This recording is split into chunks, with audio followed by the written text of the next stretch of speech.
Reinkarnasi Kaisar Iblis Abadi. Bab 1381. Silakan, bunuh dia. Ji Tianyu tidak yakin apa hubungan antara wanita berpakaian putih dan Si Lier. Tetapi wanita ini tampak persis seperti Si Lier, yang membangkitkan rasa posesifnya lagi. Dia tidak akan membiarkan mereka pergi. Mendengar itu, para lelaki kuat dari keempat suku saling bertukar pandang dan menyerbu ke arah wanita berpakaian putih itu. Tertawa. Wanita berpakaian putih itu tersenyum asal-asalan, dengan pandangan menghina, seolah-olah dia sedang menyaksikan segerombolan semut menyerang. Kunci pemurnian roh. Seorang kaisar ilahi tingkat 9 yang kuat dari klan surgawi menyerbu wanita berpakaian putih dan melontarkan rantai tak terbatas. Rantai itu langsung tumbuh ribuan kaki panjangnya, berputar puluhan kali di sekitar wanita berpakaian putih itu dengan kecepatan tinggi, dan kemudian mengencang tajam, mencoba menahannya. Kita berhasil, ayo kita bersatu. Ketika kaisar ilahi yang berkuasa di tingkat ke-9 melihat bahwa wanita berpakaian putih itu tidak bereaksi, ia berteriak kaget kepada rekan-rekannya. Namun, sebelum teman-temannya dapat menolong, ia melihat pemandangan yang amat mengejutkan. Rantai yang berisi kekuatan suci dan tumpang tindih puluhan kali itu belum menyentuh wanita berpakaian putih itu ketika aura mengerikan tiba-tiba terpancar dari tubuhnya. Ketika rantai tersebut bertemu dengan tekanan udara, rantai tersebut tidak putus atau terbang, tetapi langsung meleleh dan menguap, berubah menjadi aliran udara. Apa? Mata anggota klan surgawi yang kuat yang berada di tingkat ke-9 kaisar ilahi bergetar hebat, dan rasa takut yang tak terbatas muncul di hatinya. Kunci pemurnian jiwa adalah benda suci yang diwariskan turun-temurun oleh klan surgawi. Begitu seorang ahli alam kaisar diikat, gerakannya akan langsung dibatasi. Dia tahu bahwa wanita berpakaian putih itu luar biasa, jadi dia bisa mengerti jika dia melepaskan diri. Tapi apa ini? Apakah sedikit saja kebocoran tekanan udara akan langsung menyebabkan Soul Refining Lock menguap? Bertindak gegabah. Wanita berpakaian putih itu mencibir, melangkah ringan, dan sosoknya melewati sisi makhluk surgawi yang kuat itu bagai sesosok cahaya. Hanya sekedar lewat. Wow! Seluruh tubuh Kaisar Dewa tingkat 9 hampir sama dengan kunci pemurnian dewa, dan daging serta darahnya langsung retak menjadi partikel. Ketika angin bertiup, tidak ada yang tersisa. Semuanya menguap tanpa jejak. Adegan ini tentu saja menggugah mata dan hati setiap orang. Mereka telah melihat pembunuhan, tetapi mereka belum pernah melihat pembunuhan seperti ini. Dia adalah Kaisar Ilahi tingkat 9, bagaimana mungkin dia mati dengan cara yang aneh seperti itu? Menakutkan sekali. Raksasa, raksasa. Ada yang tidak tahan, lalu pingsan dan lari ketakutan. Meskipun beberapa orang masih bisa tetap tenang, mereka tidak lagi berani mengikuti perintah Ji Tianyu untuk mengepung wanita berpakaian putih itu, dan secara tidak sadar memberi jalan untuknya. Wanita berpakaian putih itu berjalan perlahan, melewati kerumunan, dan datang di depan Ji Tianyu yang kebingungan. 5 elemen nirwana. Ji Tianyu langsung bereaksi dan tiba-tiba menjadi geram, lalu mengeluarkan hukum besar dari jarak dekat. Dalam sekejap, kekuatan kelima unsur yakni emas, kayu, air, api, dan tanah saling berinteraksi dan berkembang di langit dan bumi, membentuk ruang pembunuh yang menyelimuti wanita berpakaian putih itu. Kelima elemen berinteraksi satu sama lain, berevolusi menjadi tsunami, gempa bumi, letusan gunung berapi, dan komet yang menghantam matahari. Segala macam pemandangan kiamat terjadi di ruang angkasa yang keras. Membosankan. Namun kemudian terdengarlah suara arogansi dan ejekan, dan tekanan yang amat besar menghancurkan ruangan yang hikmat dan penuh pembunuhan itu, meredam semua bencana, dan semua pemandangan lenyap bagaikan gelembung. Ledakan. Dengan tangan rampingnya, ia menembus kehampaan dan dengan mudah menghancurkan hukum 5 elemen Ji Tianyu. Kemudian, ia mencengkeram leher Ji Tianyu dan mengangkatnya. Ji Tianyu, yang berada di alam hukum Dao, sama sekali tidak berdaya untuk melawan. Siapa? Siapa kamu? Ji Tianyu menatap wanita berpakaian putih itu dengan ngeri, hatinya sangat terkejut. Bagaimana Si Lier bisa mengenal orang sekuat ini? Menurutmu aku ini siapa? Si Lier mencibir, meraih Ji Tianyu dengan satu tangan, dan kekuatan garis keturunannya berinteraksi dengan Taoisme Yin Yang. Tiba-tiba, Ji Tianyu merasakan asal-usul 5 elemen yang telah menyatu dalam tubuhnya terkuras dengan cepat dan habis dalam sekejap mata. Apakah kau mencoba merebut asal-usul 5 elemenku? Ji Tianyu terkejut dan marah. Ini awalnya milik klan Siku. Apakah giliranmu sebagai orang luar untuk memilikinya? Wanita berpakaian putih itu sangat acuh tak acuh, tetapi setelah asal-usul 5 elemen memasuki tubuhnya, ia bereaksi keras terhadap Yin dan Yang, membuat tubuhnya terasa seperti bola api yang menyala. Sepertinya sulit dikendalikan. Bisik wanita berbaju putih itu dalam hati, lalu tiba-tiba menamparkan Ji Tianyu dengan telapak tangannya. Tidak. Pupil mata Ji Tianyu mengerut. Ia ingin melawan dan memohon belas kasihan, tetapi sia-sia. Ledakan. Dengan pukulan mematikan ini, Ji Tianyu terbunuh di tempat, baik jiwa maupun raganya hancur. Kamu terlalu kasar. Si Lier menyaksikan dari samping dengan takjub. Ji Tianyu meninggal begitu saja. Bukankah kau ingin aku membunuhnya terakhir kali? Wanita berbaju putih itu memelototi Si Lier dan berkata dengan nada menghina, klan Ji punya 4 pangeran. Ji Tianyu adalah yang terburuk dan tak perlu ditakuti. Pangeran tertua klan Ji hampir tak layak untuk kuperhatikan. Apakah kamu benar-benar siap untuk mengambil langkah itu? Si Lier tiba-tiba bertanya. Kenapa? kamu takut? Wanita berpakaian putih itu tertawa. Apa yang kutakutkan? Tanya Siliar acuh tak acuh, kita satu. Aku tidak akan menghilang setelah fusi. Hanya dua kesadaran yang hidup berdampingan. Senang kau mengerti. Kata wanita berbaju putih itu, dunia akan mengalami perubahan besar.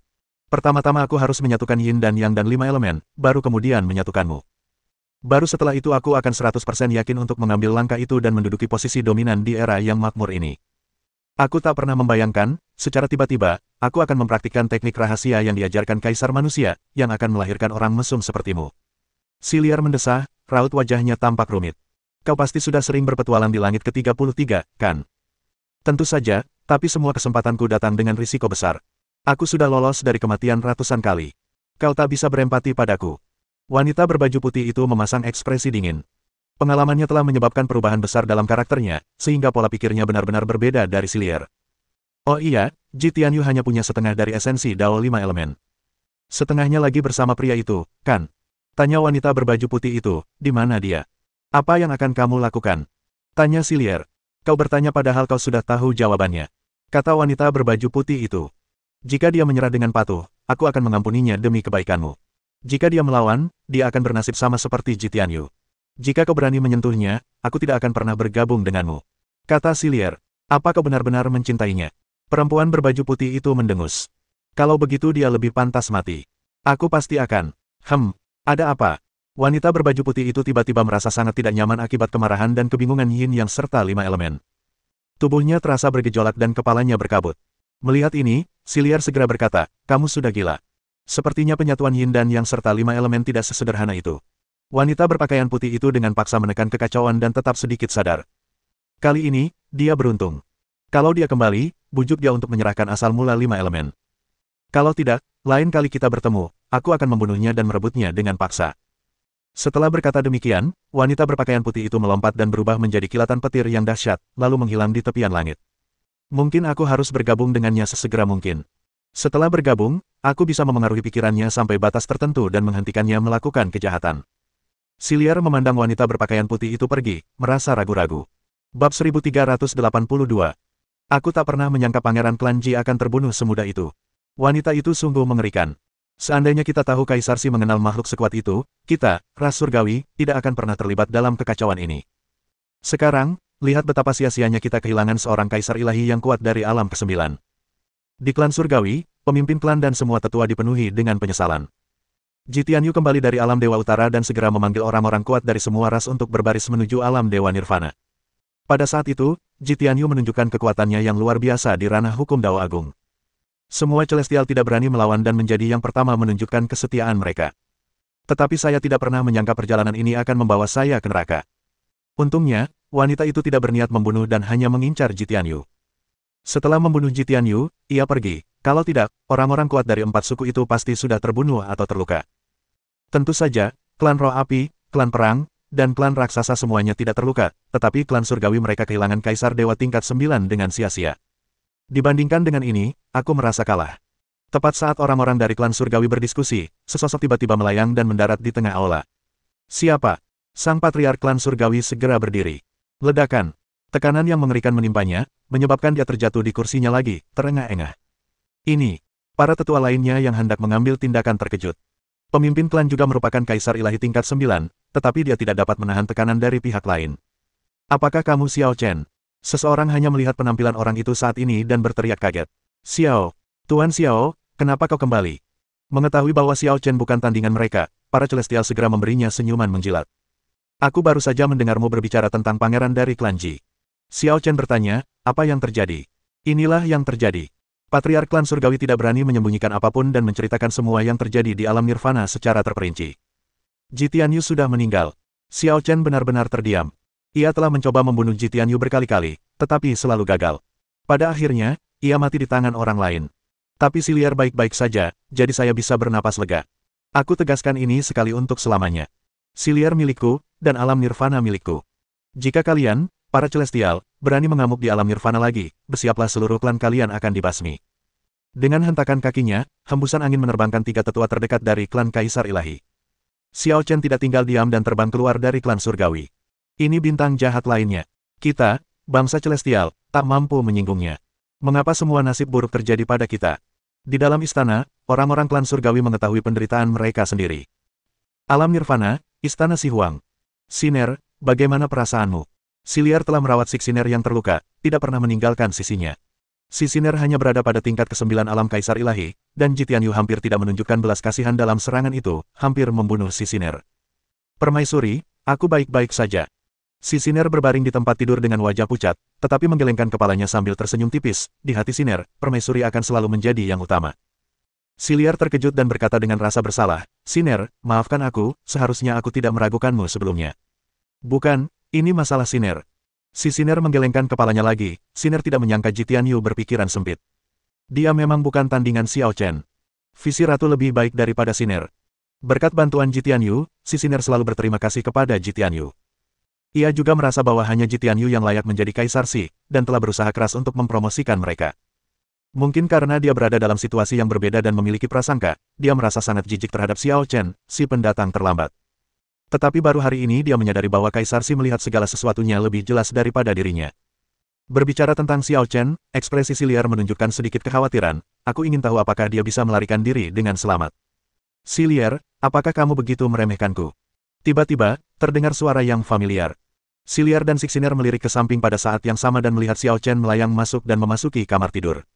Xiao Chen. Siliar berdiri dengan gembira, menatap Xiao Chen dengan mata indahnya. Apakah kamu baik-baik saja? Menurutmu apa yang akan terjadi padaku? Kata Xiao Chen tanpa berkata-kata. Jitian Yu berkata bahwa kau menjadi sasaran keluarga Huang Fu, dan Kaisar Manusia secara pribadi mengambil tindakan untuk menghadapimu. Siliar tahu bahwa Xiao Chen misterius, tetapi dia tidak yakin apakah Xiao Chen dapat dengan mudah selamat dari pengepungan keluarga Huang Fu. Meskipun Kaisar Manusia dan aku jarang bertemu, kami memiliki cita-cita yang sama. Tidak berlebihan jika dikatakan bahwa kami adalah teman dekat. Mengapa dia menentangku? Tanya Xiao Chen sambil tersenyum. Apakah Jitian Yu berbohong padaku? Siliar sangat marah. Itu bukan kebohongan. Aku memang bertarung dengan Kaisar Manusia saat itu, tapi kenyataannya tidak sesederhana kelihatannya. Kata Xiao Chen sambil berjalan ke tempat tidur dan memeriksa kondisi Si Siner. Kemudian, dia mengulurkan tangannya dan menunjuk dahi Si Siner, dan vitalitas yang kuat pun tersalurkan. Cedera Si Siner yang hampir fatal pulih dalam sekejap, sirkulasi darah dan pernafasannya menjadi lancar, dan kulitnya menjadi kemerahan. Bagaimana? Ini mungkin. Si Siner tiba-tiba duduk dari tempat tidur dan menatap Xiao Chen dengan kaget.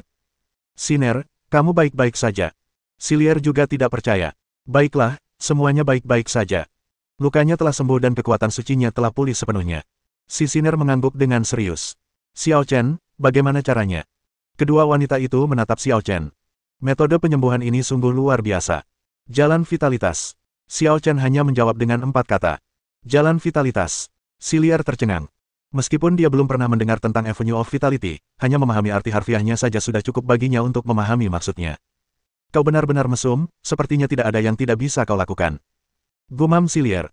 Kalau ada yang bisa kupelajari, kenapa tidak kupelajari saja? Aku pernah menyesal dan kalah, dan aku tak ingin mengulangi kesalahan yang sama dalam hidup ini. Xiao Chen cukup emosional. Avenue of Vitality yang misterius sebenarnya hanyalah salah satu kemampuan Chaos Green Lotus, yang ia pelajari dari Chaos Green Lotus. Untuk saat ini, jalan vitalitas yang ia kembangkan masih jauh dari sebanding dengan kekuatan teratai hijau kekacauan. Apa yang hilang darimu? Bisakah kau menceritakannya? Siliar sangat tertarik dengan masa lalu Xiao Chen. Namun, Xiao Chen menggelengkan kepalanya dan berkata, jangan bicarakan ini. Orang yang membunuh Jitian Yu adalah dirimu yang lain, kan? Siliar mengangguk. Dia telah menjadi seseorang yang tak ku kenal lagi. Yang kurasakan hanyalah dingin, kesepian, dan ambisi yang besar dalam dirinya. Ambisi adalah kekuatan pendorong kemajuan, dan sebenarnya itu bukan hal yang buruk. Ketika dia berpisah dan berkelana ke 33 surga sendirian, dia pasti mengalami kesulitan untuk berkultivasi dan bertahan hidup. Wajar saja jika mentalitasnya berubah setelah setiap pertemuan. Kau tampaknya sangat memahaminya. Tanya Siliar dengan nada tidak senang, dia secara khusus ingin membunuhmu. Membunuhku? Kenapa? Tanya Xiao Chen polos. Kau telah mengambil setengah dari asal-usul 5 elemen. Kata Siliar. Oh, ya, aku hampir lupa tentang ini. Xiao Chen sepertinya baru saja mengingatnya. Bab 1383. Jadi, bagaimana rencanamu menghadapi ini? Tanya Siliar. Perlu kuingatkan kau bahwa kekuatannya saat ini tidak kalah dari Kaisar Manusia. Terlebih lagi, dia telah mengembangkan Dao Yin Yang dan menyerap setengah dari esensi Dao 5 elemen. Ketika Yin Yang bertemu dengan 5 elemen, tak seorang pun bisa memprediksi potensi sejatinya. Yin Yang dan 5 elemen. Xiao Chen mendengar ini, bukan hanya tidak merasa khawatir, tetapi dia berkata dengan penuh minat, aku akan menunggu dan melihat gelombang seperti apa yang bisa dia buat. Klon Silier mungkin telah mengubah mentalitasnya karena pengalamannya, tetapi dia jelas bukan tipe orang tercela yang suka melakukan trik kotor. Jika dia benar-benar ingin membunuh Xiao Chen, dia hanya akan menantangnya secara terbuka dan menghadapinya secara langsung. Dia tidak akan mengincar orang-orang yang dekat dengan Xiao Chen seperti yang dilakukan Huang Fu Yiji dan Tian Yu. Xiao Chen tidak pernah takut dengan musuh semacam ini, dia bahkan agak mengagumi mereka. Menurutmu apa yang akan terjadi jika aku bergabung dengannya? Silier tiba-tiba bertanya. Mendengar ini, Xiao Chen mengerutkan kening dan bertanya, apakah kamu sudah memutuskan, atau kamu meminta pendapatku? Aku punya ide ini, tapi aku masih ingin meminta pendapatmu. Kata Silier, waktu pertama kali mempraktikkan metode rahasia ini, awalnya aku pikir metode ini akan menyatu. Karena setelah menyatu, aku akan menjadi diriku yang utuh, tapi sekarang. Kalau kau mau saranku, aku pasti akan menolak fusi. Kata Xiao Chen, kau terlalu lemah dibandingkan dengannya. Kalau dia melakukan sesuatu selama proses fusi dan melahap seluruh kesadaranmu, kau akan lenyap selamanya. Lalu apa yang harus kita lakukan? Satu-satunya cara adalah berlatih dengan tekun dan meningkatkan kekuatanmu sendiri. Setelah kamu kuat, kamu tidak akan takut padanya lagi. Lagi pula, kamulah tubuh yang sebenarnya. Selama kekuatanmu tidak jauh berbeda darinya, kamu pasti bisa mengambil inisiatif. Semuanya sia-sia. Silier memutar matanya dan berkata, aku terjebak di jalan yang sempit, dan yang terbaik yang bisa kucapai hanyalah alam kekaisaran tingkat 9. Tapi alam kekaisaran tingkat 9 jelas bukan tandingannya. Jangan terburu-buru mengambil kesimpulan. Tidak ada yang mutlak. Kata Xiao Chen, tingkat ke-9 alam kekaisaran mungkin bukan akhir. Bahkan jalur minor pun belum tentu mustahil untuk dikembangkan menjadi jalur mayor. Apakah kamu punya metode? Silier terkejut. Belum. Xiao Chen menggelengkan kepalanya. Silier, hanya karena tidak ada sekarang, bukan berarti tidak akan ada di masa depan. Aku sedang meneliti ini dan aku pasti akan berhasil. Xiao Chen tampak penuh percaya diri. Daripada membuang-buang waktu untuk sesuatu yang pada dasarnya sia-sia, kurasa lebih baik introspeksi, saran Silier. Konon dunia akan mengalami perubahan besar, dan era baru akan segera dimulai. Kamu punya potensi tak terbatas. Jika kamu mempersiapkan diri dengan baik, kamu mungkin bisa membuat gebrakan besar dan menjadi pemimpin zaman. Semua kekuatan di langit ke-33 sedang menunggu, mengamati, dan menanti kesempatan. Ketika sebuah era besar tiba, pertempuran sengit pasti akan terjadi. Siapapun yang mampu memimpin dan menonjol akan menjadi raja di era tersebut. Silier merasa bahwa Xiao Chen punya peluang besar untuk menonjol, dan jika Xiao Chen memimpin, mereka yang mengikuti Xiao Chen pasti akan bisa mendapat bagian. Aku tahu segalanya. Aku sudah lama menyadari perubahan zaman, kata Xiao Chen. Kau hanya perlu membantuku menyelesaikan 12 istana jiwa naga. Kau tak perlu khawatir tentang hal lain. 12 istana jiwa naga saat ini relatif stabil, tetapi tidak mudah untuk tumbuh lebih kuat dalam waktu singkat. Tidak perlu terburu-buru, stabilitas adalah yang utama. Jawab Silier, lalu seperti teringat sesuatu. Matanya yang indah berbinar saat ia menatap Xiao Chen dengan menawan dan berkata, kau bergegas kembali dari alam Dewa Utara. Apa kau sedikit mengkhawatirkanku? Apa maksudmu sedikit? Aku kembali untuk menyelamatkanmu, kata Xiao Chen. Benarkah? Silier tidak bisa menyembunyikan kegembiraannya. Aku masih punya urusan yang belum selesai di alam Dewa Utara. Kalau aku tahu ada yang melindungimu, aku nggak akan melakukan perjalanan ini. Kata Xiao Chen, perjalanan ini tidak sia-sia. Setidaknya tidak mengecewakan saya. Saya sangat puas. Kata Silier sambil tersenyum, seandainya saja kita bisa datang lebih awal. Pahlawan yang menyelamatkan gadis yang sedang dalam kesulitan pasti lebih menarik. Xiao Chen.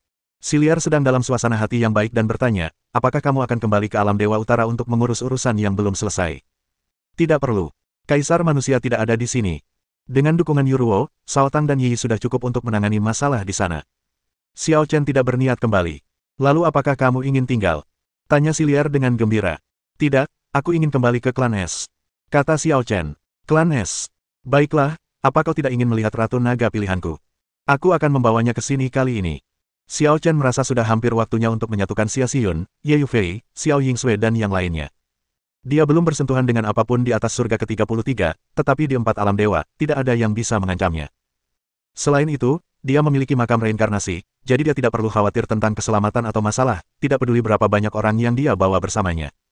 Oke, aku benar-benar ingin bertemu dengannya. Betapa menakjubkannya wanita yang membuatmu begitu peduli ini. Silier merasa penasaran sekaligus tidak puas. Dia bukan wanita luar biasa. Kamu mungkin kecewa kalau ketemu dia, tapi hal-hal biasa punya keindahannya sendiri. Kalau kamu, lupakan saja. Itu tidak ada hubungannya denganmu. Aku pergi. Xiao Chen datang terburu-buru dan pergi terburu-buru. Silier ingin memanggil Xiao Chen, tetapi mendapati Xiao Chen sudah pergi. Ia langsung marah, orang ini, dia bahkan tidak mau tinggal sehari pun. Permaisuri, visinya jauh lebih luas daripada Ji Tianyu. Dia mungkin tampak dingin dan acuh tak acuh, tetapi sebenarnya dia sangat bijaksana. Dia mungkin tampak riang dan tanpa tujuan, tetapi dia sebenarnya memiliki pemahaman dan rasa proporsi yang tinggi dalam segala hal. Semuanya terkendali. Si Sinner tiba-tiba angkat bicara. Benar-benar pilihan paling bijaksana bagi permaisuri untuk mengikutinya. Hei, kok tiba-tiba kamu kenal dia dan memujinya setinggi langit? Si Liar terkejut. Si Sinner tersipu dan berbisik, aku bodoh sebelumnya. Hehe. Jarang sekali melihatmu seperti ini, jadi mari kita nantikan keajaiban apa yang bisa dia ciptakan, oke? Di domain bintang abadi, sekelompok puluhan orang memanggil kapal terbang, tampaknya sedang mempersiapkan perjalanan panjang. Tetua klan agung, apa kita benar-benar akan pergi seperti ini? Bagaimana dengan balas dendam Tuan Muda? Ya, aku keluar kali ini dengan tekad yang kuat, membawa semua harta klan, hanya untuk membalaskan dendam Tuan Muda. Sekarang aku akan kembali tanpa menemui musuhku. Bagaimana aku akan menjelaskannya kepada anggota klanku? Aku tak bisa berbuat apa-apa. Menurut perkiraan terbaru, kekuatan Xiao Chen tak terduga. Sekalipun aku memegang harta klan, aku mungkin bukan tandingannya. Tidak mungkin, itu sekuat itu. Yah, meskipun kematian Tuan Muda itu menyebalkan, orang sekuat ini tidak bisa diprovokasi dengan mudah. Kita perlu membuat rencana jangka panjang. Kalau begitu, mari kita kembali ke suku dulu. Setelah diskusi singkat, kelompok itu akhirnya mencapai keputusan, menyalakan pesawat ruang angkasa, dan berlayar keluar dari domain bintang abadi. Dan tak seorang pun menyadari bahwa suatu sosok tak biasa telah muncul di kapal terbang itu pada suatu saat. Bab 1384. Xiao Chen awalnya berencana untuk kembali langsung ke klan Es, tetapi ketika melewati domain bintang abadi, dia kebetulan bertemu dengan sekelompok orang ini. Xiao Chen belum pernah melihat mereka sebelumnya, tetapi pakaian mereka bersulam awan api dan aura mereka memancarkan aroma api yang kuat. Tanpa banyak berpikir, ia tahu bahwa mereka adalah anggota klan Roh Api. Awalnya, Huo Xuanfeng sudah mati, dan meskipun Xiao Chen mengira bahwa klan Roh Api mungkin memiliki roh api bawaan lain yang dapat berfungsi sebagai makanan bagi teratai hijau kekacauan, itu hanya pikirannya dan dia tidak berniat benar-benar pergi ke klan Roh Api untuk menjarah mereka. Jika tidak terjadi hal yang tidak diharapkan, masalah ini akan selesai. Akan tetapi, klan Roh Api menolak untuk bertobat dan malah mengirimkan seorang penguasa alam kaisar dan hampir 10 kaisar dewa, membawa harta karun klan untuk membalas dendam. Karena dia menemui hal ini, dia tentu tidak bisa berpura-pura tidak melihatnya, jadi dia menyelinap ke dalam pesawat ruang angkasa. Menjelajahi langit berbintang memang membosankan dan sepi. Setelah pesawat ruang angkasa diluncurkan, orang-orang di dalamnya menemukan tempat untuk bermeditasi dengan mata tertutup, dan berlatih dengan tenang tanpa berkomunikasi satu sama lain. Kapal terbang itu sangat cepat, tetapi masih membutuhkan waktu 2 bulan penuh untuk mencapai suku Roh Api. Klan Roh Api kemungkinan besar terletak di bagian tengah alam Dewa Timur. Seperti klan kekaisaran lainnya, mereka memiliki dunia kecil mereka sendiri. Kapal terbang itu merupakan properti unik milik klan Roh Api, jadi tentu saja ia terbang langsung ke dunia dalam klan Roh Api tanpa menemui halangan apapun atau memerlukan pemeriksaan apapun. Di dunia Roh Api, ada gunung berapi di mana-mana, udaranya dipenuhi dengan unsur api yang kaya, dan suhunya puluhan kali lebih tinggi daripada dunia luar. Tapi ini tak diragukan lagi surganya klan Roh Api. Jika tidak perlu, mereka tidak suka keluar dan tinggal di rumah untuk berlatih. Kapal terbang itu berlabuh, dan para anggota tingkat tinggi dari klan Roh Api bergegas datang setelah mendengar berita itu. Lagi pula, semua orang di klan Roh Api tahu bahwa tetua klan dan kelompoknya telah pergi untuk membalaskan dendam Tuan Muda, dan sekarang mereka kembali, mereka pasti membawa kabar baik, dan mereka semua ingin tahu hasilnya terlebih dahulu. Tetua Agung, apakah kau mendapatkan sesuatu dari perjalanan ini? Apakah kau membunuh pencuri itu dan membalaskan dendam Xuanfeng? Orang pertama yang bergegas bertanya adalah Huo Yuantai, kepala keluarga klan Roh Api, yang juga ayah Huo Xuanfeng. Saat dia mengetahui putra kesayangannya telah terbunuh, dia hampir kehilangan akal dan ingin segera membalas dendam, tetapi akhirnya dibujuk. Setelah berdiskusi beberapa kali, diputuskan bahwa satu-satunya tetua agung dari klan Roh Api yang telah mencapai wilayah kekaisaran akan mengambil harta klan dan melakukan balas dendam. Ketua, hamba malu karena gagal menyelesaikan tugas. Desah tetua agung klan itu. Kenapa? Tanya Huo Yuantai, mungkinkah bahkan kau, tetua agung, yang bersenjatakan harta klan, masih belum sebanding dengan mereka? Aku belum pernah bertemu Xiao Chen itu. Konon dia sudah pergi ke alam Dewa Utara. Kata Huo Yuantai. Kenapa tetua tidak menunggu? Xiao Chen akan kembali cepat atau lambat. Huo Yuantai berkata dengan enggan, lagi pula, bukankah Xiao Chen punya kerabat atau teman di sana? Kita bisa menangkap kerabat dan teman-temannya dan menggunakan mereka sebagai ancaman. Ya, Xiao Chen sangat dekat dengan Si Huang dari alam Nirvana. Kaisar Si. Huo Yuantai sepertinya pernah mendengar nama ini sebelumnya, dan berkata dengan kejam, mengapa tidak menangkap Kaisar Si ini dan memaksa Xiao Chen untuk menyerah? Aku memang memikirkannya saat itu, dan kebetulan ada kesempatan yang sempurna. Kata tetua klan agung. Pangeran klan Ji dari Daluo Tianxia ingin berurusan dengan Kaisar Si, jadi aku memimpin orang-orangku untuk menanggapi Pangeran Ji dan, bersama dengan klan perang, klan surgawi, dan klan raksasa, menyerang istana Si Huang, tetapi... Bagaimana? Seorang wanita bak dewi muncul, menyelamatkan Kaisar Si, dan membunuh Pangeran Ji. Kata sang tetua dengan rasa takut yang masih tersisa, jika wanita itu memang berniat membunuh, aku khawatir semua penguasa dari 4 klan kita akan mati di sana. Bahkan tetua klan pun tak mampu mengatasinya dengan harta klan. Huo Yuantai terkejut. Mendengar ini, sang tetua tersenyum getir dan berkata, "Ketua, kau terlalu menyanjungku. Bahkan jika aku mengaktifkan harta klan, aku takkan bisa menyentuh ujung pakaian Pangeran Ji. Dan wanita itu bisa membunuh Pangeran Ji dalam sekejap hanya dengan lambaian tangannya. Kau mengerti maksudku? Ini." Huo Yuantai membelalakan matanya, seolah-olah dia tidak bisa membayangkan konsep yang dijelaskan oleh tetua itu. Menurutnya, kaisar yang kuat seperti tetua klan seharusnya langka. Dengan harta klan, seharusnya tidak sulit baginya untuk membunuh dewa atau Buddha jika bertemu. Mengapa begitu memalukan? Ketua, apa yang dikatakan tetua klan agung itu benar sekali. Wanita itu benar-benar mengerikan. Satu tarikan tekanan udara saja bisa langsung menguapkan kaisar dewa tingkat 9. Dia benar-benar lebih mengerikan daripada dewa. Seru orang-orang lain di kapal terbang itu ketakutan. Lagi pula, wanita itu sangat mirip Kaisar Xi, jadi kami mungkin punya hubungan dekat dengannya. Kami takut dia juga punya hubungan keluarga dengan Xiao Chen, jadi kami tidak berani tinggal dan pulang duluan.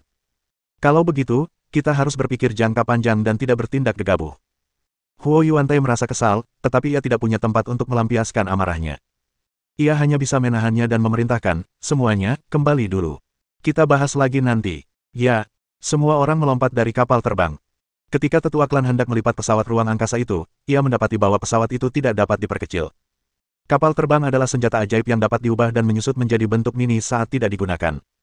Namun jika ada seseorang di atas, mereka tidak dapat mengendalikan penyusutan tersebut melalui pengendalian pikiran. "Apakah ada orang lain di sana?" tanya tetua klan. "Tentu saja ada orang." Sesosok malas berjalan ke depan pesawat luar angkasa dan meregangkan tubuhnya. "Akhirnya kita sampai. Pesawat luar angkasamu lambat sekali. Kok ada orang lain? Kapan dia naik kapal? Kita nggak pernah lihat dia." Semua orang yang kembali menggunakan pesawat ruang angkasa itu terkejut. Di antara mereka, para tetua klan besar berada pada tingkat kaisar, dan sisanya adalah kaisar dewa.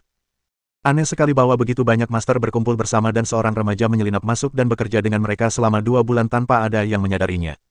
"Siapakah kamu?" tanya tetua suku itu dengan dingin. Xiao Chen berdiri di atas kapal terbang, dengan marah dan geli berkata, "Kau mengerahkan pasukan besar untuk membunuhku, dan sekarang aku berdiri tepat di depanmu, dan kau bahkan tidak mengenaliku."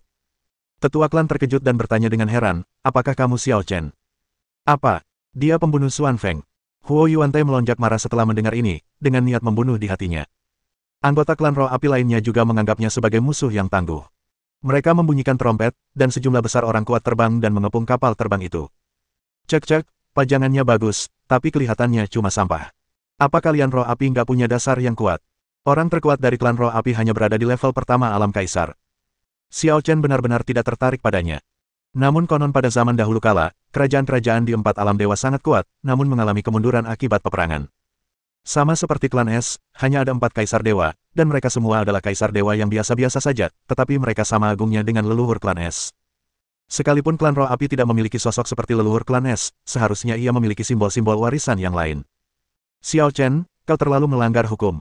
Kami tidak mencarimu, tapi kau malah datang ke wilayah klan roh apiku atas inisiatifmu sendiri.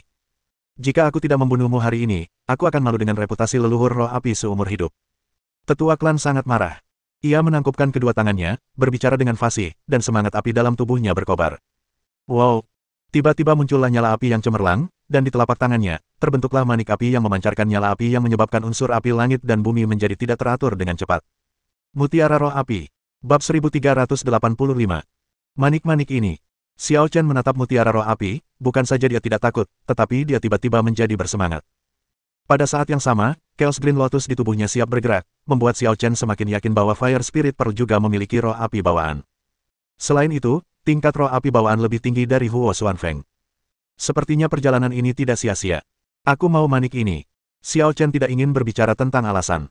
Kali ini saya datang ke suku roh api untuk menjadi bandit. Raih apapun yang Anda punya. Kamu sangat lancang. Tetua klan sangat marah dan menyerap energi api dan kekuatan spiritual mutiara roh api ke dalam tubuhnya. Dalam sekejap, dia, yang berada di tingkat pertama alam kekaisaran, meledak dengan kekuatan yang mendekati tingkat ke-6 alam kekaisaran. Seluruh pembuluh darah klan roh api terpengaruh dan bergetar hebat. Tingkat ke-6 alam kekaisaran, pantas saja kau punya nyali untuk membalas dendam padaku. Melihat ini, Xiao Chen mencibir. Di alam Dewa Timur, seseorang di tingkat pertama alam kaisar kemungkinan besar merupakan tokoh teratas piramida. Kekuatan-kekuatan teratas seperti klan surgawi, klan perang, sekte Dao Suci, dan klan berbulu hanya memiliki paling banyak satu atau dua alam kaisar. Dengan kekuatan tempur tingkat ke-6 alam kaisar, dia hampir bisa menyapu seluruh alam Dewa Timur. Namun, level ini tidak cukup di depan Xiao Chen. Manik-manik, aku menerimanya. Begitu dia selesai berbicara, Xiao Chen mengulurkan tangan besarnya dan mengambil benda itu dari udara. Tetua klan, yang kekuatan bertarungnya telah berkembang hingga ekstrim, tiba-tiba merasakan telapak tangan dan tubuhnya menjadi kosong, panasnya mendingin, dan tingkat kultivasinya menurun drastis. Mutiara roh api di tanganku telah menghilang. Tetua klan buru-buru menoleh ke arah Xiao Chen dan melihatnya berdiri di atas kapal terbang, memainkan mutiara roh api di tangannya. Ia langsung terkejut dan marah, "Kau. Barang bagus sekali." Xiao Chen merasakan panas yang tak biasa terpancar dari telapak tangannya dan tak bisa melepaskan mutiara roh api. Letakkan mutiara roh api. Huo Yuantai sudah hampir gila karena dendam atas pembunuhan putranya. Ketika ia melihat harta keluarga, mutiara roh api, dirampas, matanya langsung memerah dan ia bergegas menghampiri Xiao Chen seperti orang gila. Ia tahu bahwa ia bukan tandingan Xiao Chen, jadi ia segera bersiap untuk menghancurkan dirinya sendiri. Tendon, vena, dan pembuluh darahnya menggembung seperti kawat besi panas membara, dan seketika menjadi lebih kuat. Melihat ini, Xiao Chen memainkannya dengan ringan dan dengan santai mengucapkan mantra. Kekuatan reinkarnasi pun berbalik, dan tubuh Huo Yuantai yang baru saja mengembang langsung menyusut seukuran semut dalam sekejap. Bang! Huo Yuantai akhirnya berhasil menghancurkan dirinya sendiri, tetapi dia hanya seukuran semut, dan ledakannya mungkin setara dengan menyalakan petasan kecil di tanah. Adegan itu lucu pada satu titik. Tentu saja, orang-orang dari klan roh api tidak bisa tertawa, dan hanya dipenuhi dengan ketakutan yang tak berujung. Kemampuan macam apa ini? Kekuatan peledakan diri Kaisar Ilahi tingkat 9 hanya setara dengan menyalakan petasan. Sebagai kepala klan, apakah ini karakternya? Xiao Chen berdiri di atas kapal terbang, melirik orang-orang dari klan roh api dengan tatapan samar. Jelas, ia dikelilingi oleh puluhan ribu prajurit klan roh api yang kuat, tetapi ia selalu merasa nyaman dalam formasi tersebut. Sebaliknya, para prajurit klan roh api yang kuat itu gemetar dan ketakutan. Aura satu orang dapat menekan seluruh klan, membuat orang terdiam ketakutan. Akhirnya, tetua klan itu menggertakkan giginya dan berkata, "Tuan Xiao, ini salah paham." "Salah paham?" Tanya Xiao Chen sambil tersenyum, "Kau yakin?" "Ini memang salah paham." Tetua klan berkata, "Jika Tuan Muda Xiao menginginkan kompensasi, silakan bicara." Meski memalukan, tetua klan tidak punya pilihan selain mengikuti Xiao Chen. Kekuatan yang diperlihatkan oleh Xiao Chen tidak dapat dibandingkan dengan kekuatan wanita berpakaian putih itu, tetapi setidaknya jauh lebih kuat dari pangeran klan Ji, dan klan roh api tidak dapat menandinginya. Jika kita terus bertarung sampai mati, kemungkinan besar akan menyebabkan kehancuran klan roh api. Baiklah, karena kau begitu bijaksana, aku tidak akan bertele-tele. Xiao Chen berkata langsung, "Aku datang ke klan roh apimu hanya untuk roh api bawaan." Klan roh api telah diwariskan selama miliaran tahun, dan seharusnya ada banyak tubuh roh api seperti Huo Xuanfeng. Panggil mereka semua. Para tetua suku terkejut ketika mendengar hal itu. Dia pergi ke Eternal Star Domain untuk menanyakan hal itu. Sebelum Xiao Chen membunuh Huo Xuanfeng, dia menguras roh api dari tubuh Huo Xuanfeng, membuat Huo Xuanfeng lumpuh. Sekarang, apakah Xiao Chen ingin menggunakan trik yang sama lagi? Tuan Xiao, tubuh roh api adalah sesuatu yang sulit didapat di klan roh api kami, bahkan sekali dalam 1.000.000 tahun. Sungguh, sesuatu yang hanya bisa kau temui sekali seumur hidup. Tolong ubah syaratnya. Itu hanya terjadi sekali setiap 10 juta tahun, jadi 10 seharusnya muncul dalam 100 juta tahun. Aku tidak mau lebih, cukup 5. Kata Xiao Chen, pikirkan dulu sebelum menjawabku. Aku tidak mau membuang-buang waktumu. Sebenarnya tidak sebanyak itu. Kata tetua klan. Tubuh roh api sebenarnya memiliki banyak keterbatasan. Jika seseorang tidak dapat menembus batas dalam kultivasi, cepat atau lambat ia akan memiliki api yang berlebihan, menghabiskan umurnya, dan akhirnya mati. Aku tidak ragu tentang ini. Tapi kalian, klan roh api, pasti punya cara untuk mengekstrak roh api bawaan. Bahkan jika orang-orang bertubuh roh api itu mati, roh api bawaan pasti akan tetap ada. Kata Xiao Chen ringan. Ini. Tetua klan berkeringat dingin, bertanya-tanya apakah anak ini monster tua yang telah hidup miliaran tahun. Bagaimana mungkin pikirannya begitu stabil sehingga tidak ada yang bisa disembunyikan darinya? Kau tidak mau memberitahuku. Kalau begitu aku akan mencarinya sendiri. Aku khawatir kau akan menderita kerugian yang lebih besar. Xiao Chen tidak lagi terlibat dengan mereka, melompat dan terbang ke klan roh api. Patriark Agung, apa yang harus kita lakukan sekarang? Para anggota klan roh api kebingungan. Hari ini tidak diragukan lagi adalah hari yang paling buruk dan memalukan dalam sejarah roh api. Tuan muda dan ketua klan terbunuh, lalu si pembunuh menyerbu klan roh api dan menjara mereka dengan kejam, tetapi mereka tidak berani melawan sama sekali. Selama pegunungan hijau masih ada, kayu bakar takkan pernah kekurangan. Biarkan saja dia mengambil apapun yang dia mau. Semoga saja dia tidak pergi ke tempat itu. Tetua klan menatap cemas ke arah Xiao Chen yang sedang berkeliaran di dunia klan roh api. Namun, apa yang Anda takutkan akan terjadi pada Anda? Dengan kata lain, di bawah indera spiritual Xiao Chen yang kuat, banyak hal tidak dapat lolos dari deteksi. Xiao Chen mengabaikan gunung berapi berbentuk aneh di sekitarnya dan terbang langsung ke gunung berapi hitam di tengah yang tersembunyi di awan misterius. Dia akan pergi ke Gunung Suci. Tidak, hentikan dia. Tetua klan yang hebat, ayo kita lawan dia. Banyak orang berdarah panas berteriak dengan marah dan ingin menyerbu ke depan. Percuma saja, kita tidak bisa menghentikannya. Tetua klan menghentikan para perusuh dan meratap, semoga leluhur roh api masih hidup dan dapat melestarikan jejak warisan bagi klan roh api kita. Gunung berapi ini tampaknya luar biasa. Xiao Chen mengitari gunung berapi hitam itu beberapa kali, merasa sangat aneh. Karena kesadaran spiritualnya hanya mampu menembus sekitar 1000 kaki ke dalam gunung berapi, dan setiap penetrasi lebih jauh lagi diblokir oleh kekuatan misterius. Mungkinkah ini tempat yang mirip dengan alam leluhur klan es? Xiao Chen mulai menantikannya, lalu mengayunkan pedangnya, menebas ke arah gunung berapi hitam itu. Ledakan. Penghalang yang mengelilingi gunung berapi hitam itu hancur, dan guncangan dahsyat menyebabkan aliran magma merah terang meletus. Xiao Chen mengabaikannya, menerobos magma yang menyembur, dan bergegas menuju gunung berapi. Tidak peduli seberapa panas magma itu, ia tidak akan dapat melukai Xiao Chen sedikitpun. Dalam sekejap, Xiao Chen telah menembus kedalaman 1000 kaki ke dalam air. Perlawanan yang tak terjelaskan itu langsung meningkat, membuatnya merasa seperti terjebak dalam rawa dan tak mampu bergerak maju. Bab 1386. Xiao Xing, mari kita lihat bagaimana penampilanmu. Jika Xiao Chen mengerahkan segenap tenaganya, dia yakin dapat menerobos perlawanan misterius di dalam gunung berapi itu. Namun, Chaos Green Lotus di dalam tubuhnya sedang dalam kondisi yang amat aktif dan bersemangat, dan jelas terlihat bahwa ia sangat mencintai tempat ini, jadi Xiao Chen memanggil Chaos Green Lotus keluar. Tanpa perintah Xiao Chen, Chaos Green Lotus muncul dan terjun ke dasar gunung berapi, berakar di magma merah yang mendidih. Hampir mustahil bagi makhluk hidup untuk bertahan hidup di magma biasa, apalagi di magma aneh yang bahkan dapat membakar Kaisar Dewa. Namun, teratai hijau kekacauan tidak hanya berakar di magma merah terang melawan kehendak langit, tetapi juga menyerap panas magma, dengan cepat menyebarkan cabang dan daunnya dan tumbuh subur. Setelah panasnya tersedot, magma kehilangan aktivitasnya dan berubah menjadi batu hitam yang keras. Xiao Chen merasakan perlawanannya menghilang dan segera turun ke dasar gunung berapi. Xiao Xing, jangan terlalu agresif, biarkan aku mengamati dulu. Xiao Chen selalu merasa bahwa tempat ini tidak sesederhana itu. Xiao Xing adalah pecinta kuliner sejati, tetapi ia mendengarkan kata-kata Xiao Chen dan memperlambat kecepatan penyerapan panas dari magma. Xiao Chen berdiri di atas batu yang menonjol, terus-menerus mengamati area lava, seolah mencari petunjuk. Sesaat kemudian, dia tiba-tiba melompat, membentuk beberapa segel dengan tangannya di udara, dan melesat ke tanah. 4 formasi penakluk abadi mutlak. 4 segel membentuk sebuah formasi, dan di bawah pengaruh formasi tersebut, batasan tak terlihat di bawah tanah pun hancur. Ledakan. Gerbang itu terbuka, dan pusaran gelombang dahsyat menerjang keluar dengan dahsyat, menyebabkan magma merah cerah yang tenang mendidih hebat lagi. Tetapi Xiao Chen tidak peduli dengan hal-hal ini, dan menatap gerbang batas dengan konsentrasi penuh. Tiba-tiba, sebuah bola udara berwarna abu-abu putih keunguan melesat keluar dari gerbang, seakan-akan memiliki kesadaran diri dan ingin merebut langit dan pergi. Di sisi lain, Chaos Green Lotus segera merasakan magma tidak lagi harum, dan bergegas menuju bola gas ungu putih keabu-abuan dengan sangat gembira. Xiao Xing, jangan dihisap. Xiao Chen bergegas maju untuk menghentikannya.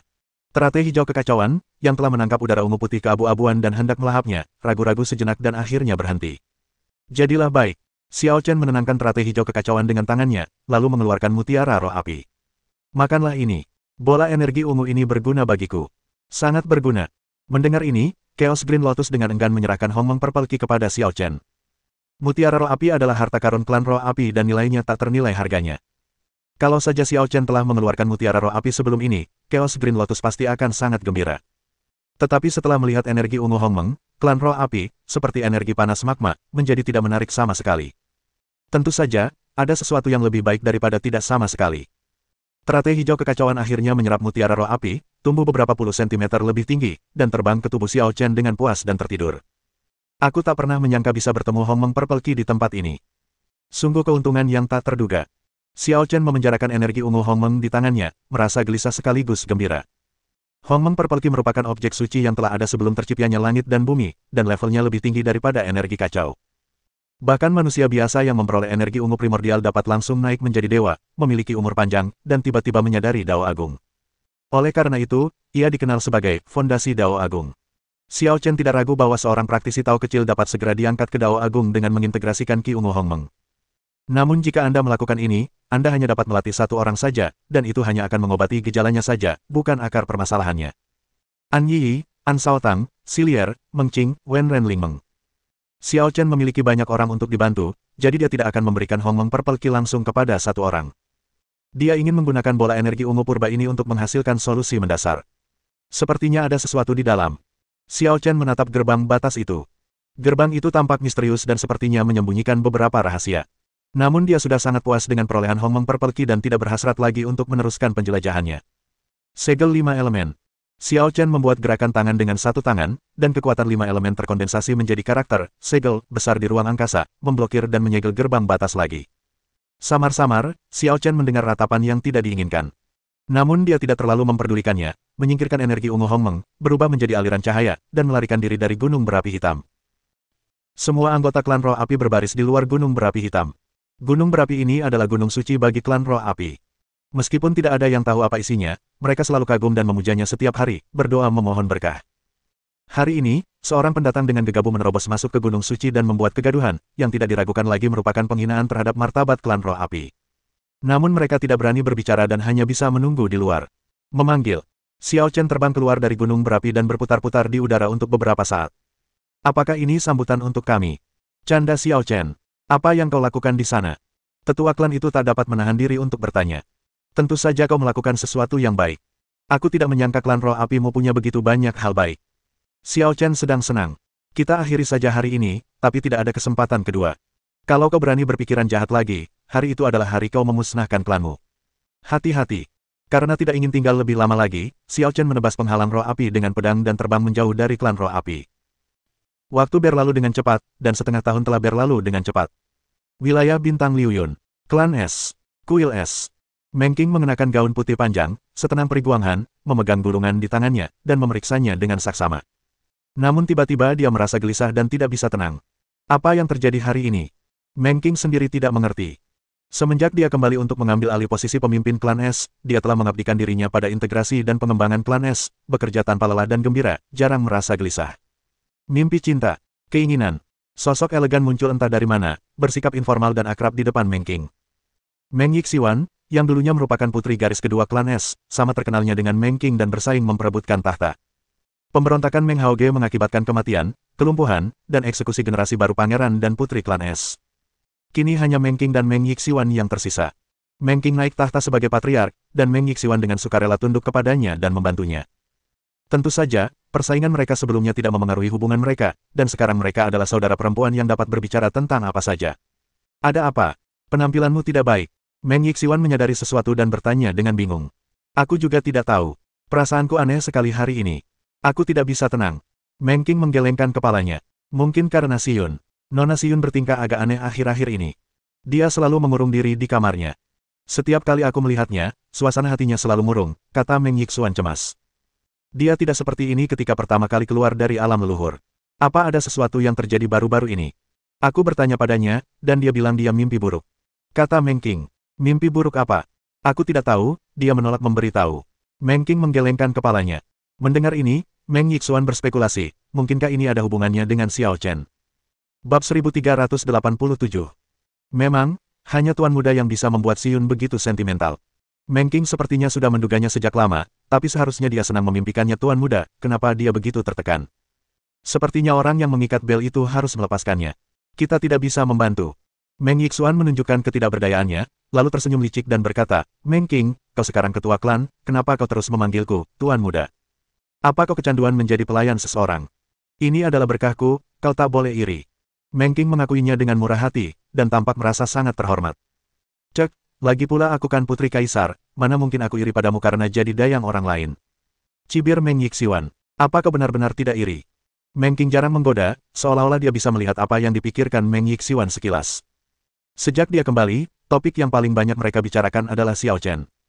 Setiap kali Meng Yixiwan datang menemuinya, dia akan mulai berbicara tentang topik lain, tetapi dia selalu mengalihkan topik ke Xiao Chen secara sengaja atau tidak sengaja. Dia pikir dia menyembunyikannya dengan baik, tetapi dia tidak menyadari bahwa dia hanya berusaha menutupi kesalahannya. Itu terlalu kentara. Meng Yixiwan ketakutan oleh tatapan Meng Qing. Tahu bahwa ia tidak bisa menyembunyikan perasaannya dari Meng Qing, ia hanya mengakui, oke, aku akui aku sangat iri, oke. Awalnya, ketika Meng Qing menolak jabatan ketua klan dan mengikuti Xiao Chen pergi, Meng Yixiwan sama sekali tidak merasa iri, dan malah mengira Meng Qing gila. Tetapi sampai terakhir kalinya Meng Qing kembali, dan mengalahkan 3 leluhur Kaisar Dewa dengan satu gerakan mudah, dan berhasil menduduki posisi pemimpin klan dengan penampilannya yang tak tertandingi, dia benar-benar cemburu. Perlu diketahui bahwa Meng Qing baru saja memasuki ranah dewa-dewa ketika ia pergi. Ia telah berpacaran dengan Xiao Chen kurang dari 10 tahun, tetapi ketika ia kembali, ia sudah berada di level kelima Kaisar Dewa, dan kekuatan tempurnya yang sesungguhnya jauh melampaui level kelima Kaisar Dewa. Hanya dengan satu gerakan, ia mengalahkan gabungan 3 leluhur Kaisar Dewa, yang hampir membuatnya ketakutan setengah mati. 10 tahun hanyalah sekejap mata bagi seorang praktisi. Dalam 10 tahun terakhir, dia hanya berhasil menerobos dari puncak asli Hedao ke tahap awal Senjun. Kemajuan Meng Qing sungguh luar biasa. Tidak ada gunanya cemburu sekarang. Meng Qing menyerang tanpa ampun. Itu belum tentu benar. Nona Xiyun ada di sini, dan Xiao Chen akan kembali cepat atau lambat. Kalau sudah waktunya. Hehe, jangan salahkan aku karena menggunakan jurus pamungkasku. Kata Meng Yixian. Apa jurus spesialmu? Tanya Meng Qing ragu. Apa jurus spesialmu? Menjadi pelayan tidak hanya berarti menyajikan teh dan air, tetapi juga menghangatkan tempat tidur dan tidur dengan gadis itu pada waktu yang tepat. Kau telah menjadi wanita yang suci sampai sekarang, dan sekilas aku bisa tahu bahwa kau tidak kompeten. Jadi serahkan kesempatan ini padaku. Kata Meng Yixian dengan licik. Apa kau gila? Bagaimana bisa kau punya pikiran kotor seperti itu? Meng Qing sangat marah hingga ia melambaikan tangannya dan memukul Meng Yixian. Meng Yixian mengelak dengan cerdik, tertawa lebih riang saat mengelak. Apa yang kotor tentang ini? Wajar saja kalau seorang pelayan tidur denganmu. Kau masih bicara. Meng Qing bergegas maju dan mencoba membungkam mulut Meng Yixian. Namun tiba-tiba, gelombang napas yang familiar datang, menyebabkan tubuh halus Meng Qing bergetar dan dia berdiri di sana dalam keadaan linglung. Ada apa? Melihat ini, Meng Yixian juga menjadi serius. Tuan muda telah kembali, kata Meng Qing dengan terkejut. Tidak mungkin, apakah ini benar? Meng Yixian menyatakan keraguannya. Dia merasa Meng Qing mungkin sengaja menggodanya. Meng Qing mengabaikannya dan terbang ke udara. Tepat setelah terbang 100 kaki, dia melihat sesosok tubuh menerobos kehampaan dan menampakkan wujud aslinya di hadapan Meng Qing. Xiao Chen lah yang baru saja tiba. Tuan muda. Mata indah Meng Qing penuh kerinduan. Meskipun tak banyak kata yang ia ungkapkan, ia tak bisa menyembunyikan kegembiraannya. Ketika Xiao Chen melihat Meng Qing, dia pun tersenyum lembut dan berkata, kamu seharusnya menjadi pemimpin klan es sekarang, kan? Bagaimana perasaanmu? Baiklah, tidak apa-apa, kata Meng Qing. Meng Qing jelas memenuhi syarat untuk menjadi pemimpin klan. Meng Yixian terbang mendekat dan dengan malu-malu menyapa Xiao Chen, hai. Kau. Xiao Chen menatap Meng Yixian dan memiliki sedikit kesan tentangnya. Ia tahu bahwa Meng Yixian adalah putri kaisar yang setenar Meng Qing, tetapi ia tidak ingat namanya, yang cukup memalukan. Meng Yixian pastinya merasa semakin malu, dan dia berharap bisa menemukan lubang di tanah untuk merangkak masuk.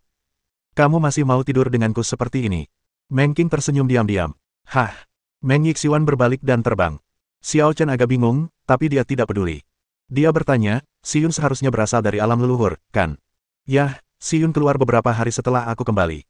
Tapi Xiyun akhir-akhir ini bertingkah aneh, dan dia butuh penjelasan darimu, Tuan, kata Meng Qing dengan sungguh-sungguh. Di dalam kamar yang elegan itu, gadis itu mengenakan gaun sederhana, tetapi gaun itu sama sekali tidak dapat menyembunyikan kecantikannya yang memukau. Namun, saat itu, gadis itu tampak sedang dalam kondisi mental yang buruk. Ia terus-menerus mengingat sebuah gambar di benaknya, dan ia begitu patah hati hingga hampir mati lemas. Ledakan. Terdengar ketukan di pintu. Gadis itu terkejut, lalu menenangkan diri dan berkata, Kak Meng Qing. Aku sedang tidak enak badan hari ini. Kita bicarakan lain kali saja. Xiyun, aku jauh-jauh datang untuk menemuimu, dan kau malah mengusirku seperti ini. Bukankah itu ide yang buruk? Sebuah suara yang tak asing lagi terdengar, dan seketika itu juga bagaikan mantra, bergema dalam pikiran gadis itu. Setelah beberapa saat, dia tiba-tiba melompat dari tempat tidur, berlari ke pintu dan membukanya. Di luar pintu berdiri seorang pemuda seusia dengannya, pria yang selama ini diimpikannya siang dan malam. Xiao Chen. Gadis itu pun menangis terseduh-seduh dan melemparkan dirinya ke pelukan Xiao Chen, rasa senang, sedih, bersalah, takut dan emosi lainnya bercampur aduk dalam hatinya. Xiao Chen memeluk tubuh mungil itu, membelai lembut rambut hitamnya yang halus, dan bertanya, Xiyun, Meng Qing bilang kau mengkhawatirkan sesuatu. Katakan padaku, ada apa? Tidak ada apa-apa, aku hanya sangat merindukanmu. Kata Xiyun. Kau seharusnya tidak menyembunyikan apapun dariku, kan? Xiao Chen berpura-pura serius dan bertanya, apa kau tidak percaya padaku? Tentu saja tidak. Xiyun buru-buru menjelaskan, tetapi segera tampak pingsan lagi, sambil berkata kesakitan, Xiao Chen, maafkan aku, ini benar-benar bukan niatku.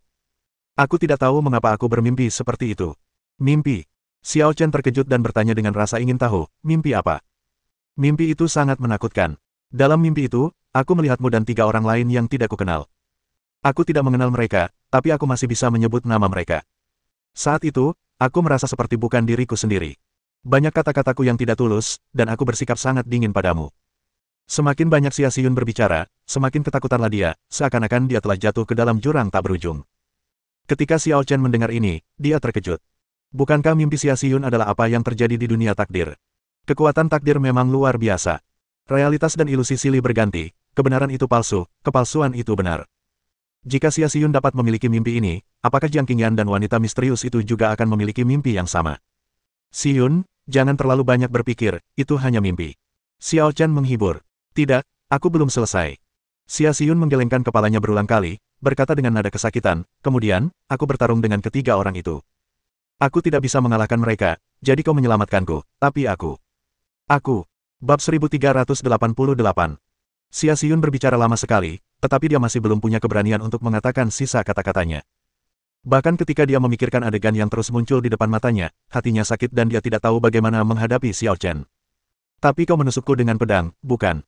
Apa yang tidak bisa dikatakan Xia Xiyun, dikatakan Xiao Chen dengan nada yang sangat santai, tanpa ada niat menyalahkannya. Bagaimana kau tahu? Xia Xiyun mendongak dan menatap Xiao Chen dengan heran dan ragu. Akulah korbannya. Aku terkena tebasan keras pedangmu. Bagaimana mungkin aku tidak tahu? Canda Xiao Chen. Maksudmu, itu bukan hanya mimpi. Ekspresi wajah Xia Xiyun menjadi semakin pucat. Kalau itu bukan mimpi, apakah dia benar-benar menusuk Xiao Chen dengan pedang? Yah, agak rumit untuk dijelaskan, tapi sebenarnya kau bisa mengabaikannya saja. Xiao Chen mengulurkan tangan dan dengan lembut menyeka air mata Xia Xiyun. Tetapi, Xia Xiyun selalu merasa ada sesuatu yang salah, tetapi dia tidak dapat menjelaskannya. Tidak, tapi kalau kau masih khawatir, jawab saja pertanyaanku.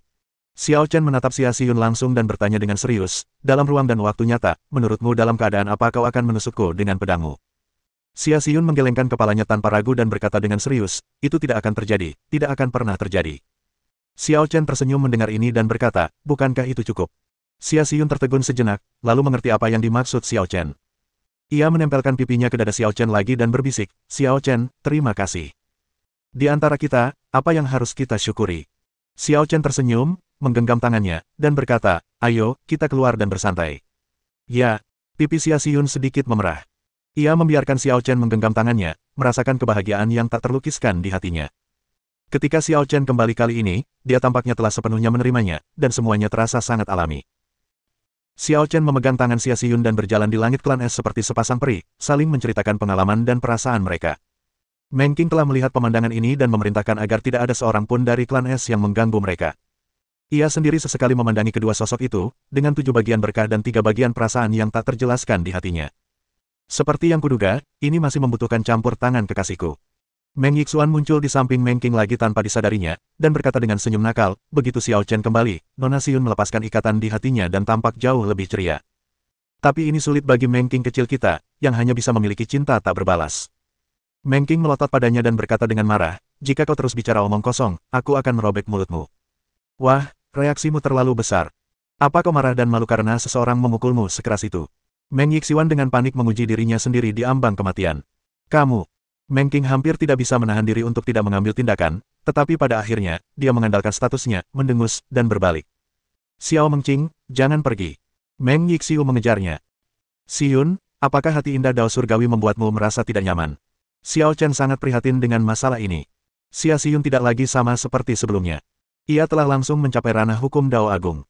Kekuatannya diperkirakan bahkan lebih kuat dari Huang Fuyiji dan Tian Yu. Pertumbuhan seperti ini sungguh luar biasa. Namun, dia juga sedikit khawatir. Apakah pertumbuhan yang terlalu cepat akan berdampak negatif pada Xia Xiyun? Misalnya, menumbuhkan setan dalam diri. Belum. Xia Xiyun menggelengkan kepalanya, cukup khawatir. Aku khawatir akan ada masalah di masa depan. Jika hati Linglong terbangun, itu akan mengubahku menjadi orang yang berbeda. Aku lebih suka tidak memiliki hati linglong dan menjadi orang biasa. Itu bukan ide yang bagus. Saat menghadapi kesulitan, melarikan diri bukanlah pilihan terbaik. Mencari cara untuk menyelesaikannya adalah jalan yang benar. Kata Xiao Chen, selama kamu cukup kuat, kamu tidak akan takut pada apapun. Hati linglong hanyalah sebagian dari dirimu. Kamu harus belajar mengendalikannya, jangan biarkan ia mengendalikanmu. Mengendalikan hati yang indah. Gumam Xia Xiyun dalam hati. Mustahil baginya untuk menyakiti Xiao Chen hanya atas kemauannya sendiri. Namun, jika hati halus Dao Surgawi ikut campur, ia tidak yakin. Kalau saja dia bisa mengendalikan sepenuhnya hati indah Dao Surgawi dan membiarkan segalanya berjalan sesuai keinginannya sendiri, kejadian dalam mimpinya itu pasti tidak akan terjadi. Jika kamu merasa stres, jangan khawatir, aku akan membantumu. Xiao Chen tidak pernah menganggap serius hal itu. Bahkan jika Xia Xiyun tidak bisa mengendalikan diri, dia yakin bisa menekan hati surgawi Dao Linglong. Bahkan jika sesuatu benar-benar terjadi di masa depan, itu tidak akan menjadi masalah besar. Sekarang, dia telah memahami cara hidup agung dan memiliki Chaos Green Lotus di tubuhnya, membuatnya hampir abadi.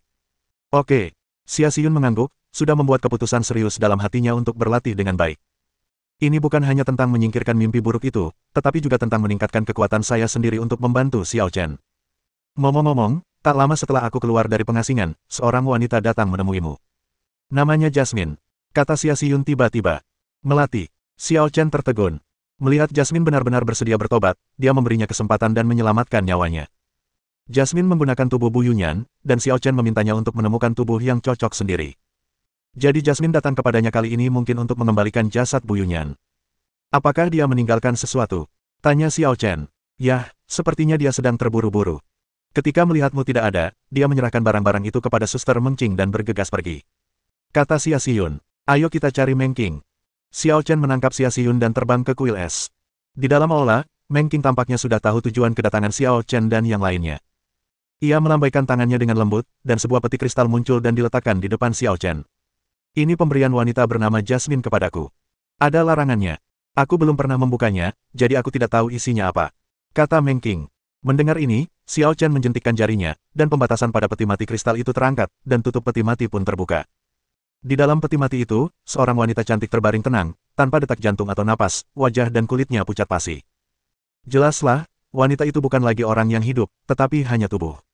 Xiao Zhu. Wajah Xia Xiyun langsung berubah saat melihat wanita di dalam peti mati. Xiao Chen menggelengkan kepalanya dan berkata, namanya Bu Yunyan, bukan Ling Xiaozhu. Ling Xiaozhu ada di alam abadi, bersama adiknya Ying Sui dan yang lainnya. Bu Yunyan. Xia Xiyun tercengang. Yah, lagu yang tak tertandingi itu diciptakan olehku untuknya. Xiao Chen merasa tidak ada yang disembunyikan, jadi dia mengatakannya dengan murah hati. Jadi, apakah dia yang kamu suka? Xia Xiyun, yang belum pernah tahu Xiao Chen punya hubungan seperti itu, bertanya dengan penuh emosi, dulu waktu sekolah, kamu pernah menggambar sesuatu yang dikira Ling Xiaozhu.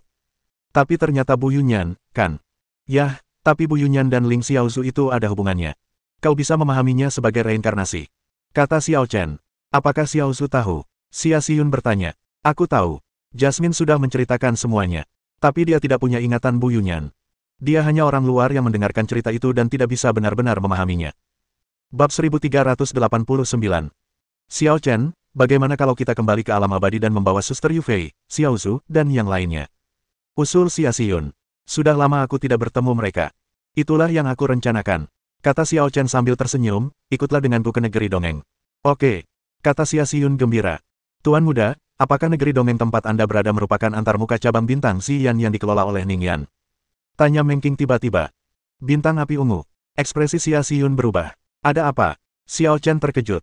Meng Qing berkata dengan sungguh-sungguh, sekitar 7 tahun yang lalu, sebuah medan magnet aneh terbentuk di area itu, dan seluruh bintang api ungu tersapu ke dalamnya, berubah menjadi abu, tak menyisakan apapun. Apakah ada hal seperti itu? Xiao Chen tiba-tiba mengerutkan kening. Menghancurkan sebuah planet bukanlah apa-apa, kultivasi Kaisar Dewa sudah cukup untuk menghancurkan sebuah planet. Namun kuncinya adalah lokasi. Apakah benar-benar suatu kebetulan saya berada di bintang Xian? Bagaimana medan magnet dihasilkan? Yah, selama periode itu, para bangsawan yang berkuasa datang untuk menyelidiki. Orang-orang itu begitu berkuasa sehingga aku tidak berani mendekati mereka dengan gegabah, kata Meng Qing. Xiao Chen, bintang Xian hancur. Bisakah kita kembali ke negeri dongeng? Xia Xiyun khawatir. Seharusnya tidak apa-apa. Alam abadi dan alam dewa adalah dua dimensi yang terpisah. Alam abadi akan terbang mendekati bintang api ungu saat ia naik, tetapi kehancuran bintang api ungu secara teori tidak akan memengaruhi alam abadi. Kata Xiao Chen, tidak ada waktu untuk disia-siakan, ayo berangkat sekarang. Setelah meninggalkan klan es, Xiao Chen dan Xia Xiyun datang ke lokasi bintang api ungu untuk mengenang mereka. Namun bintang Xian memang telah lenyap tanpa meninggalkan jejak, dan telah menguap seluruhnya, yang menunjukkan betapa kuatnya medan magnet pada saat itu. Xiyun, pegang aku. Xiao Chen memegang tangan Xia Xiyun dan melemparkan sebuah buku giok. Ini adalah akta kepemilikan alam abadi Xuan Huang. Hanya dengan akta ini seseorang dapat masuk dan keluar dari alam abadi Xuan Huang dengan bebas. Hingga saat ini, Xiao Chen masih belum tahu siapa yang memurnikan perbuatan ini, tetapi tujuan pemurnian perbuatan itu jelas, yaitu untuk mengisolasi alam abadi Xuan Huang sepenuhnya, mencegah orang luar mengetahuinya, dan terlebih lagi, mencegah orang luar memasuki alam abadi Xuan Huang sesuka hati. Wow! Buku giok itu berkelebat, menyelimuti Xiao Chen dan orang lainnya, menerobos dinding dimensi dan menghilang di tempat.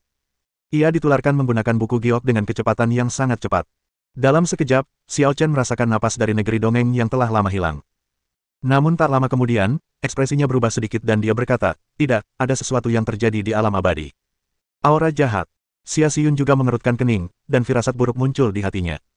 Kini setelah mencapai ranah hukum Dao Agung, ia dapat menjelajahi dunia peri dengan mudah. Dengan indera spiritualnya, ia dapat menjelajahi separuh dunia peri. Terlebih lagi, hati Tian Dao Linglong murni dan baik hati, dan dia sangat peka terhadap aura jahat, jadi dia menyadari hampir bersamaan dengan Xiao Chen bahwa ada sesuatu yang salah di dunia peri. Berjalan. Mereka berdua sangat cepat, Xiao Chen berada di depan dan Xia Xiyun di belakang, dan mereka tiba di negeri dongeng Beiqiong dalam waktu setengah jam. Yang membuat kedua lelaki itu merinding adalah bahwa alam abadi Beiqiong sudah dalam keadaan setengah lumpuh, seolah-olah telah mengalami pertempuran sengit yang tak terhitung jumlahnya, menyebabkan langit runtuh dan bumi tenggelam, serta medan berubah bentuk. Brengsek. Xiao Chen sangat marah. Awalnya, aku tidak membawa Ye Yufei dan yang lainnya ke alam dewa karena kupikir alam abadi akan lebih aman.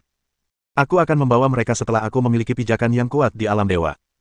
Namun, ia tak pernah menyangka bahwa saat ia pergi, negeri dongeng itu kembali mengalami perubahan besar. Negeri itu diserbu oleh iblis dan monster jahat, dan negeri dongeng Beiqiong pun menjadi seperti ini. Xiao Chen, aku tidak bisa menemukan aroma Suster Yufei.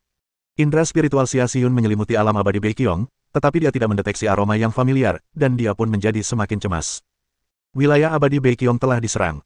Mereka pasti tidak akan tinggal di sini lagi dan akan pindah posisi.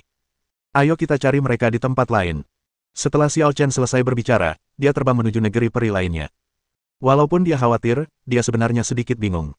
Pada awalnya, ia secara khusus memurnikan token giok untuk menyampaikan pesan kepada Ye Yufei dan yang lainnya. Selama token itu dihancurkan, ia dapat merasakannya bahkan jika ia berada di alam dewa. Tetapi mengapa tidak seorang pun mengirimiku sinyal ketika hal sebesar itu terjadi di dunia peri? Indra spiritual Xia Xiyun mampu menjangkau separuh dunia peri. Tak perlu dikatakan lagi, indra spiritual Xiao Chen mampu menjangkau hingga batasnya dan menembus hampir setiap sudut dunia peri. Meskipun masih belum ada jejak Ye Yufei, Xiao Yingsui, Ning Qingshuan dan yang lainnya, Xiao Chen menemukan seseorang yang dikenalnya di negeri dongeng kecil yang tidak dikenal. Xuan Yuan Taizu. Xiao Chen langsung menarik Xia Xiyun dan menggunakan teknik melarikan diri ruang yang tidak begitu dikuasainya, dan langsung muncul di sebelah Xuan Yuan Taizu. Kaisar Xiao.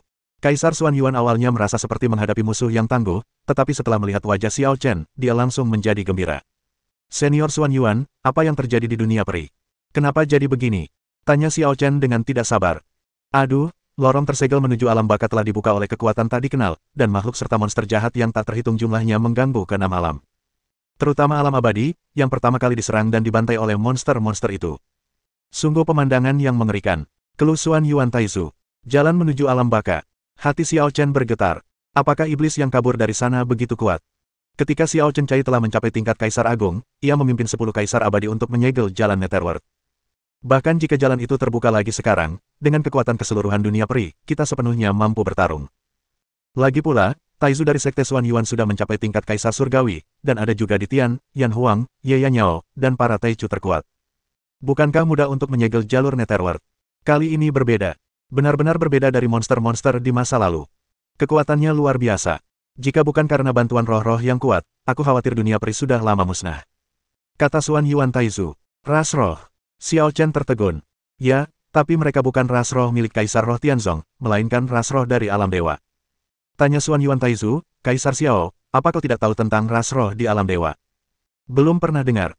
Xiao Chen menggelengkan kepalanya, berpikir jika memang ada roh di alam dewa, mereka pasti hanya ada di surga ke-33. Senior Xuan Yuan, mengapa roh-roh dari alam dewa datang ke alam abadi? Xiao Chen bertanya, karena Bingning. Benar sekali. Kaisar Xuan Yuan mengangguk dan berkata, Nona Bingning memiliki latar belakang yang cukup kuat. Dia tampaknya merupakan reinkarnasi dari seorang tokoh besar dari klan roh alam dewa. Pada saat itu, iblis-iblis menyerbu negeri dongeng dengan kekuatan yang tak terhentikan. Nona Bingning dengan berani melangkah maju untuk melindungi Nona Ye dan Nona Xiao dan melawan para iblis. Awalnya, Nona Bingning benar-benar kalah telak dan terluka parah, di ambang kematian. Namun, di saat yang paling kritis, ia membangkitkan kekuatannya, kesadaran spiritualnya langsung menuju alam dewa, dan memanggil bala bantuan.